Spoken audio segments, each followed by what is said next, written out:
Kitab Nabi Yeremia. Yeremia adalah imam Israel yang hidup dan bekerja di Yerusalem pada dekade-dekade terakhir kerajaan selatan Yehuda. Dia dipanggil sebagai nabi untuk memperingatkan bangsa Israel mengenai konsekuensi buruk atas pelanggaran perjanjian dengan Allah melalui penyembahan berhala dan ketidakadilan. Dan dia bahkan meramalkan bahwa kerajaan Babel akan datang sebagai hamba Allah untuk mendatangkan keadilan atas Israel dengan cara menghancurkan Yerusalem dan membawa orang-orang Israel ke pembuangan. Dan sayangnya, nubuatan itu menjadi kenyataan. Yeremia hidup dalam pengepungan dan kehancuran Yerusalem dan menjadi saksi terjadinya pembuangan. Nah, kitab ini hadir dengan cara yang sangat menarik. Pasal 36 mengatakan bahwa setelah 20 tahun Yeremia berkhotbah di Yerusalem, Tuhan memanggilnya untuk mengumpulkan semua khotbah, puisi dan esainya dan menyimpannya dalam bentuk tulisan. Yang Yeremia lakukan dengan mempekerjakan juru tulis bernama Baruk yang menuliskan dan mengumpulkan semua materi ini ke dalam sebuah gulungan kitab. Nah, Baruk juga mengumpulkan banyak kisah tentang Yeremia dan dia menghubungkan semua bagian itu bersama-sama. Jadi inilah mengapa kitab ini dibaca seperti sebuah antologi, kumpulan koleksi-koleksi. Semuanya disusun untuk menyuguhkan nabi ini sebagai pembawa pesan keadilan dan anugerah Tuhan. Kitab ini diawali dengan Tuhan yang memanggil Yeremia untuk menjadi nabi dan dia diberi panggilan ganda. Dia akan menjadi nabi bagi Israel, tapi juga bagi bangsa-bangsa. Dan kata-katanya akan mencabut dan merobohkan, tapi juga membangun dan menanam. Dengan kata lain, dia akan melayangkan tuduhan terhadap Israel dan memperingatkan mereka tentang penghakiman Tuhan yang akan datang. Namun dia juga membawa sebuah pesan harapan untuk masa depan. Nah, pembukaan ini dengan sempurna merangkum bagian besar pertama, bab 1 sampai dengan 24. Ini adalah kumpulan tulisan Yeremia sejak sebelum masa pembuangan. Dan pokok bahasanya adalah bahwa Israel telah melanggar perjanjian dengan Allah dan melanggar semua persyaratan kesepakatan yang mereka buat yang tertulis di dalam Taurat. Dan dalam berbagai cara, mereka telah mengadopsi pemujaan terhadap semua dewa Kanaan, membangun kuil berhala di seluruh negeri. Dan Yeremia mengembangkan metafora penyembahan berhala sebagai persinahan dan menggunakan bahasa pelacuran, seks bebas, dan ketidaksetiaan untuk menggambarkan bagaimana Israel telah memberikan kesetiaan mereka kepada Allah-Allah lain.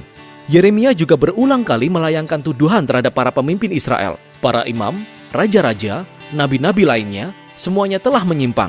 Mereka telah meninggalkan Taurat dan perjanjian yang memiliki akibat yang tragis, ketidakadilan sosial yang merajalela. Orang-orang yang paling rentan di masyarakat Israel yaitu para janda, anak-anak yatim piatu, para imigran semuanya dimanfaatkan yang secara nyata-nyata hal ini melanggar hukum Taurat. Dan para pemimpin Israel tampaknya tidak peduli. Pasal terbaik yang menggambarkan semua hal ini adalah pasal 7 yang disebut khotbah Yeremia mengenai bait suci. Orang Israel datang untuk menyembah Tuhan mereka di bait suci seolah-olah semuanya baik-baik saja. Tapi di luar bait suci mereka menyembah Allah lain. Dan beberapa bahkan mengadopsi praktek pengorbanan anak Kanaan yang mengerikan. Maka Yeremia menyampaikan pengumuman yang tidak biasa. Allah Israel akan datang dalam penghakiman, dia akan menghancurkan bait sucinya sendiri dan menghukum Israel dengan mengirim musuh dari utara. Ini adalah pasukan yang diperintahkan Allah untuk menaklukkan Yerusalem. Dan saat kita terus membacanya, kita akan menemukan bahwa Yeremia sedang berbicara tentang kerajaan Babel yang hebat. Jadi ini semua mengarah pada sebuah transisi di pasal 25. Israel belum berbalik kepada Allah mereka. Jadi pada tahun pertama Raja Baru Babel, Nebukadnezar, Tuhan memerintahkan Yeremia untuk mengumumkan bahwa tentara Babel yang sedang menuju ke Israel dan daerah sekitarnya untuk menaklukkan mereka dan membawa mereka ke pembuangan selama 70 tahun. Dia membandingkan Babel dengan piala berisi anggur, diisi sampai penuh dengan murka Tuhan terhadap ketidakadilan dan penyembahan berhala Israel. Dan Tuhan akan membuat Israel dan bangsa-bangsa minum dari piala ini. Nah, pasal ini adalah kunci rancangan buku ini karena semua yang terjadi selanjutnya akan berfokus pada serangan Babel yang akan dilancarkan. Pertama terhadap Israel di pasal 26-45 dan kemudian terhadap bangsa-bangsa lain di pasal 46-51. Bagian tentang Israel pertama berisi kisah tentang bagaimana Yeremia memohon kepada Israel untuk berbalik kepada Allah. Bagaimana dia memperingatkan mereka sampai detik terakhir, namun para pemimpin Israel terus menolaknya. Bagian ini diakhiri dengan kumpulan besar kisah tentang bagaimana Yerusalem dikepung dan akhirnya dihancurkan oleh Babel. Dan tentang bagaimana Yeremia dianiaya sepanjang waktu dan akhirnya diculik lalu dibawa secara paksa ke Mesir oleh sekelompok pemberontak Israel. Nah, di bagian tengah ini, di antara semua kisah kelam tentang bencana dan penghakiman ini, ada kumpulan pesan pengharapan Yeremia tentang masa depan Israel.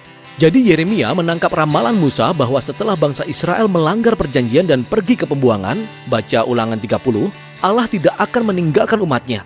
Sebaliknya, dia akan memperbarui perjanjiannya dengan mereka dan mengubah hati mereka. Yeremia mengembangkan janji ini dengan berkata bahwa suatu saat Allah akan menuliskan hukum Taurat bukan di atas loh batu, melainkan di hati umatnya sendiri. Allah akan memulihkan pemberontakan bangsa Israel, sehingga suatu hari nanti mereka benar-benar dapat mencintai dan mengikuti Allah sepenuhnya. Sehingga suatu hari nanti Israel akan kembali ke tanah perjanjian, dan Mesias dari garis keturunan Daud akan datang. Dan saat itulah semua bangsa akan mengenal Allah Israel sebagai Allah yang sejati. Jadi pasal-pasal ini menunjukkan bahwa meskipun Israel telah murtad, Allah tidak akan membiarkan dosa bangsa Israel menjadi sebuah akhir. Sebaliknya, kesetiaannya sendiri akan membawa pemenuhan janji-janjinya, bagaimanapun caranya. Selanjutnya, kita akan menemukan kumpulan besar puisi tentang bagaimana Tuhan akan memakai Babel untuk menghakimi bangsa-bangsa di sekitar Israel, yaitu Mesir, Filistin, Moab, Edom, Amon, Damaskus, Hasor. Dan yang mengejutkan adalah puisi-puisi yang paling panjang diletakkan di bagian paling akhir, dan semuanya berisi tentang penghakiman Tuhan atas Babel. Jadi meskipun Tuhan memakai bangsa ini untuk menjalankan keadilannya, Ia tidak mendukung kekerasan dan penyembahan berhala mereka. Jadi Babel juga akan berada di bawah standar keadilan Tuhan. Maka Yeremia mencela kesombongan dan ketidakadilan bangsa ini juga. Nah, Babel adalah bangsa yang sangat besar dalam puisi-puisi ini, dan ini mengingatkan kita pada gambaran Babel dari Kejadian pasal 11. Babel menjadi gambaran sebuah bangsa yang memberontak. Dalam pengagungan kekayaan dan perang mereka, Tuhan akan menyerahkan bangsa ini ke dalam kehancurannya sendiri. Kitab ini diakhiri dengan sebuah kisah dari bagian akhir kitab 2 Raja-Raja. Di situ diceritakan tentang serangan terakhir Babel atas Yerusalem, bagaimana mereka menghancurkan tembok kota dan membakar bait suci, dan membawa orang-orang ke pembuangan.